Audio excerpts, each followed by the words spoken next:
is Fight Like Sugar. We're back. Today we're talking about 4 boxing business decisions and where they fall on the spectrum of this was such a smart decision, I deserve an MBA, or this decision was so stupid, I'm pretty sure I was high.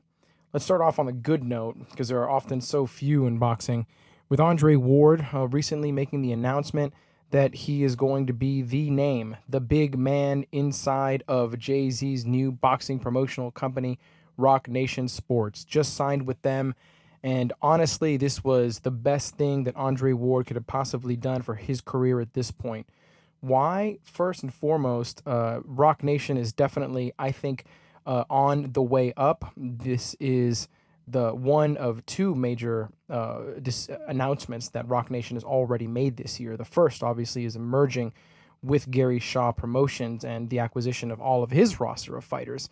So they have effectively sidestepped what I'm going to call the Al Heyman roadblock that was clearly being put up in 2014, which prevented Rock Nation from getting the names of Keith Thurman and Peter Kid Chocolate Quillin onto their list. Not even necessarily of fighters, but even to be able to promote one or 2 fights with those guys.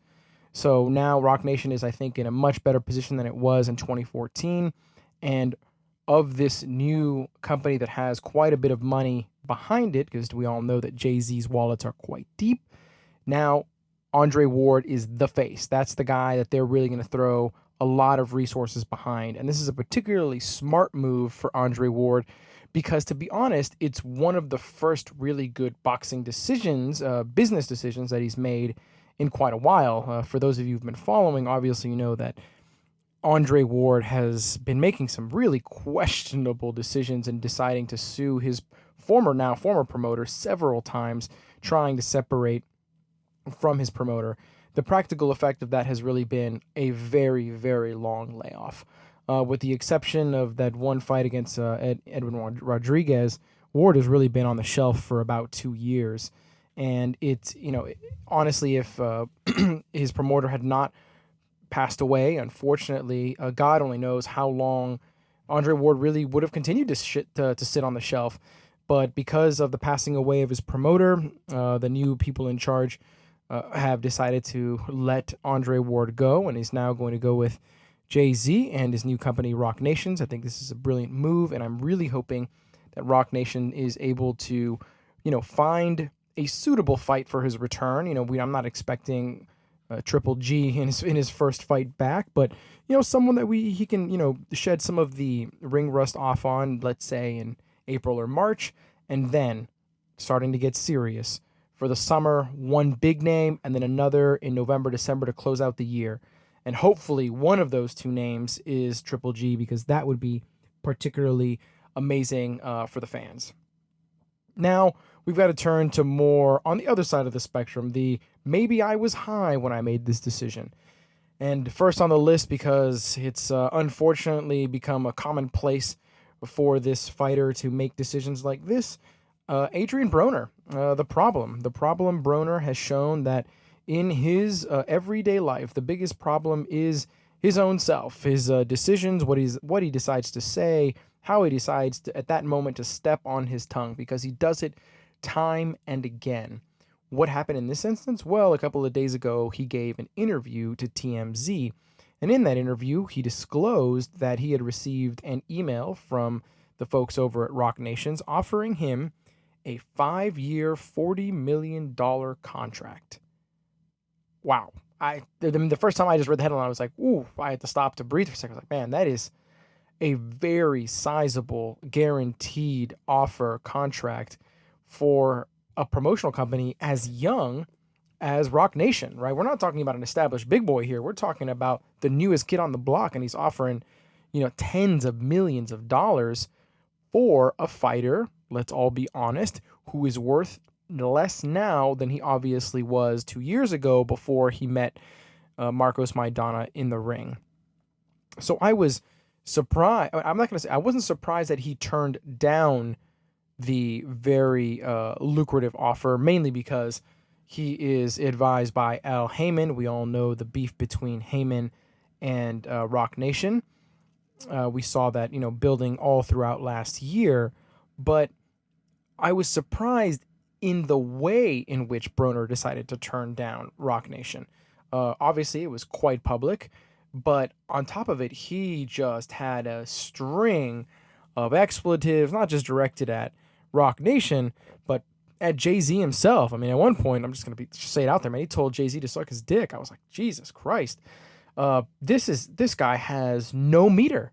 He has no measure on what he says, when he says it, and where he says it, to whom he says it.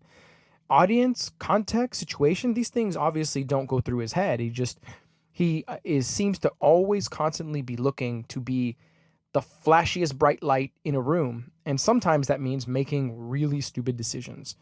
I think it's stupid on the part of deciding to diss Jay-Z and Rock Nation, a company that could be quite powerful as things go on. I think it was a stupid decision in the way he decided to turn it down, because of the fact that, if Broner hopes to grow his brand and is looking for sponsors out there and things like that, like, this is just not a way to really market yourself. And there are only so many, there's only one Floyd Mayweather out there who can, live without sponsorships, because he's making, a guaranteed $40 million a fight, and then adding on top of that pay-per-view sales and then other ancillary revenue streams. But with the exception of him, everyone else is looking for big endorsements, because that's where the big money is. Well, you're sure as hell not going to get them if you're talking the way Adrien Broner is. And then it's a stupid decision because, and I'd love to hear those of you who agree and those of you who disagree, put your comments down below. But Adrien Broner is just not worth $40 million. I'm not sure what the hell he's smoking. I've read some commentary out there, praising him. It's like, oh, well, he values himself highly. I'm like, well, no, he values himself delusionally. His decision to turn down $40 million is obviously based on the belief that Al Heyman is going to be able to use his extreme, power and persuasive abilities in the boxing world to eventually build Broner into a $40 million type fighter. But to believe from Broner's perspective that he's going to be able to do that in the next 5 years, in other words, he's going to average $8 million a fight for the next 5 years, $8 million a year for the next 5 years, is really verging on the delusional. If I'm not mistaken, he's making, about $1 million per fight. He's only fighting about 2 times a year. And his last 2 performances were victories, but lackluster. There was barely anything more than 30-second bursts of some of the uniqueness and sort of, awe-inspiring talent that got many people to believe that he could be a successor to Floyd Mayweather. And in those last 2 fights, you saw 30-second bursts of that, maybe. But he couldn't even string them together. I don't want to say either he couldn't or wouldn't. Either case, the fact still remains that we didn't see it for any sustained period of time. And so I just don't think that anyone out there is really, there's not going to be a promoter out there who's going to be willing to pay him $4 million, $5 million for a single fight so that, he can average $8 million over the course of a year, or, and then consistently do that for 5 years. Honestly, this decision is just really stinks. It's absolutely terrible. His decision to turn down $40 million, I think he's going to really regret that down the line. But these are the decisions that you make, and I think Broner is definitely going to have to live with that. So maybe this will be motivation for him to continue to focus on his work, to focus on his trade, and impress and wow fighters. Because as things stand today, you can take this to the bank. He gets in a ring with a guy like Terrence Crawford. Terrence Crawford is going to put him on his ass. That's just the way it is. Terrence Crawford is just a infinitely more sound, gutsy, smart, hard-hitting fighter. And so my money would be on Crawford if those 2 guys ever meet. But I'll tell you this much, Broner's going to avoid that fight. There's no way he's going to get in there with that young buck. So that's number 2. Now, unfortunately, the third boxing business we're going to be talking about is another downer. But this is what happens. This is the sweet science. And, one of the great things about the sweet science is that often it's a sport that can transform lives. It helps lots of fighters take themselves from one socioeconomic situation to a complete other. Unfortunately, and is that a lot of fighters, when you come from a particular situation where things are rough, your neighborhoods are rough, and you go back to those same places, it's often easy for you to fall into bad habits and to make non-ideal life and business decisions. And in boxing, sometimes the life decision is directly married to the business decision. And for Mike Alvarado, who is slated to enter into the rubber match against Brandon Rios later this month, his life decision is going to have a direct impact on his financials, or at least it may anyway. As a former felon, he is not allowed to possess a handgun, although he was caught with one very recently and then was charged for possession of a handgun while being a felon. And this is fortunately for fans not going to affect his ability to meet Brandon Rios in the ring, assuming, of course, that he doesn't get in any trouble between now and the actual fight night. But if there's anything worse than working hard in boxing and training and putting your body through hell and then getting paid like crap, because that happens, there are plenty of fighters get paid like crap and it isn't really what they deserve given how much the sport takes from you.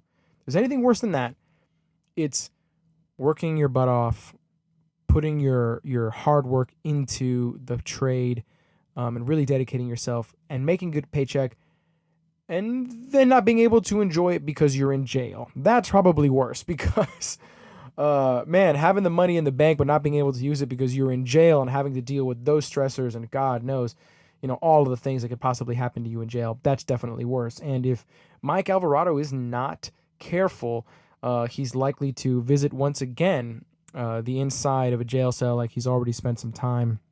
This is really unfortunate. Definitely Mike Alvarado is an exciting guy, a fun guy to watch. I think everybody, really looks forward to watching his fights, because you definitely get your money's worth. But decisions like this, man, this is what wrecks careers. This is what derails years of hard work. So hopefully he's got himself a good lawyer and he'll be able to stay out of prison. But if he doesn't, then we wish him the best of luck. But man, God, that's just such a bonehead decision, having a gun, man. And obviously Colorado's just not been good for Mike Alvarado, his hometown. He maybe should consider leaving there and leaving some of those bad influences there and going somewhere far, far away. And then the last business decision we're going to talk about, it really isn't a recent one. It's sort of more of an update on an old one that I wrote about on the Sports Fan Journal that really had me just like pulling the hair out of my head because it just didn't make any damn sense. And that is the decision of Peter Kid Chocolate Quillin to vacate his WBO middleweight title instead of taking a career-high $1.4 million payday to fight the little-known, little-respected Matt Korobov on what would have been Rock Nation's very first boxing promotion. Why did he do that? Well, was he high? No. I mean, he was under the influence. Yeah, well, he was high on Heyman, right? He was under the influence of Al Heyman, who, again, this is one of the examples of Heyman having, a bone to pick with Rock Nation and, told basically, most likely, we don't know this for a fact, urged him to, vacate the title and to leave and not to show up for Rock Nation's promotion. And by vacating the title, he didn't have to fight Matt Korobov. And what ended up happening is the vacant title then was up for grabs between Matt Korobov and Andy Lee. And Andy Lee is now the holder of that belt. Now, the idea, and Rock Nation's CEO mentioned right after, he had heard about the news in a very sarcastic tone that, well, he wished Peter Quillin all the best, and he must have made the decision because he has another wonderful, very fat, bigger payday, obviously looming if he was going to turn down the 1.4 career high payday. And then we have months go by, and nothing. So it's now been almost a year. It's a little over 8 months since we've seen Peter Quillin inside of the ring. And since turning down the Matt Korobov fight, We haven't seen him in the ring. We haven't even heard rumors of when he'll be in the ring again. And we haven't heard, certainly, nothing to the effect that he's going to be making anywhere near $1.4 million for doing anything. But the update is this. Peter Quillin is now going to be a movie star. Well, he's going to be in the movies anyway. Martin Scorsese is directing a biopic on an Italian-American boxer by the name of Vinny Pazienza. I am so bad with names. You'll have to excuse me. Vinny Pazienza, an Italian-American world champ. And this guy is most memorable for basically having undergone the extreme turmoil of going through a car crash, and then his comeback story of recuperation and then getting better, and he in the hospital for a couple of months, having to wear a neck brace, and then ends up coming back and still winning the junior middleweight championship of the world. It's a great story. It's exactly what you want in a movie, right? You've got you can already see the various arcs of the story being built up. Well, one of the men that Vinny fought was Roger Mayweather in an unsuccessful fight with Roger Mayweather, I should add.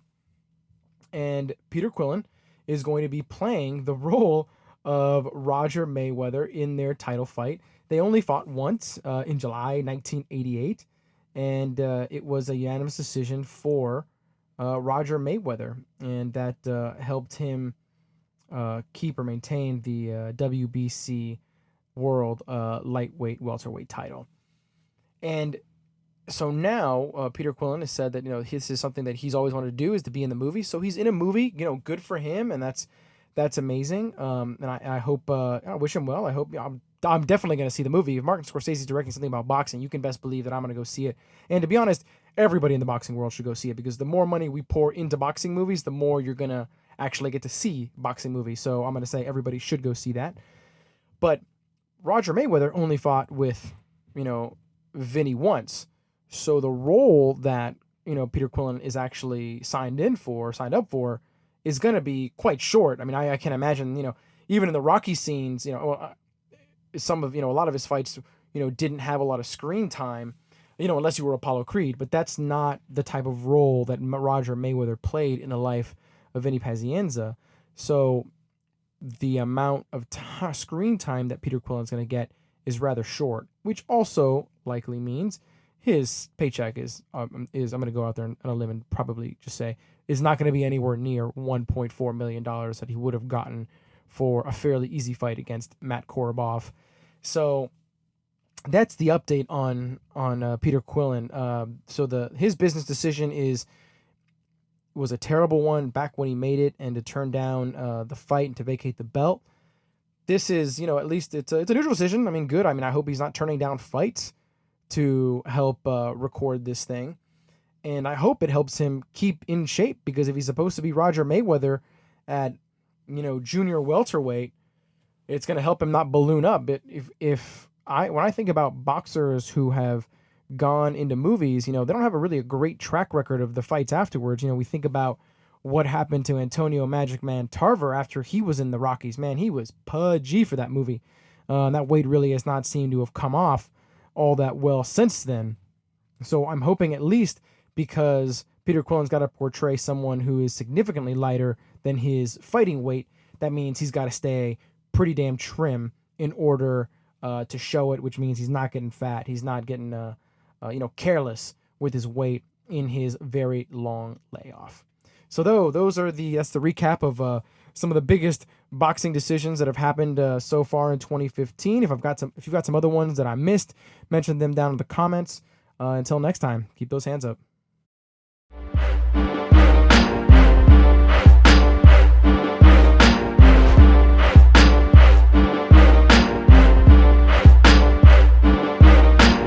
This should be played at high volume.